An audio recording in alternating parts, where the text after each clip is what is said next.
que ce qui est à retenir aujourd'hui, c'est qu'une démocratie comme le Sénégal, un état de droit comme le Sénégal, n'a pas besoin de ce procès-là. Ce procès aujourd'hui, dans le fond comme dans la forme, nous donne une idée qu'il est encore possible malheureusement au Sénégal pour un pouvoir politique d'instrumentaliser la justice dans le seul but d'atteindre un adversaire politique. Est-ce cela le droit? Je ne le pense pas. Est-ce cela la démocratie? Je ne le pense pas. Il faudrait que dans une démocratie comme le Sénégal, que les citoyens, en dernier lieu, le seul juge, puisse avoir la liberté de choisir qui est le mieux et le meilleur pour conduire les destinées de la nation.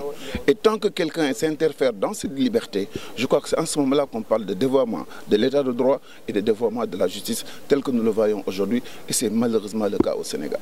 Mais oui, absolument, je vous l'ai dit parce que je suis un connaisseur, pas du droit, mais de la manière dont la politique se fait et de la manière dont les budgets, y compris des collectivités locales comme des budgets de l'État, sont organisés.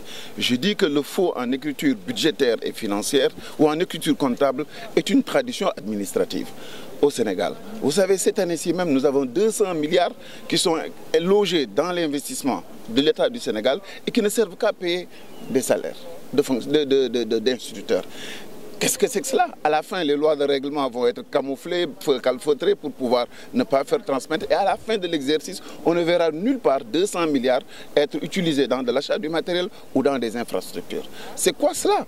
Donc, en réalité, ce qui se passe, pour que les Sénégalais le retiennent, c'est que l'État du Sénégal, depuis les indépendances, a construit ce système-là à la disposition des maires de Dakar sans tenir compte de qui occupe ce poste-là. Il n'est pas concevable que Khalifa Sall, le dernier de la liste qui arrive, trouve une tradition administrative mise en place par l'État du Sénégal, cautionnée par le président de la République, par le ministre de l'économie et des finances, par le ministre en charge des collectivités locales, qu'on puisse lui imputer une quelconque responsabilité là-dessus. Ce n'est pas sérieux.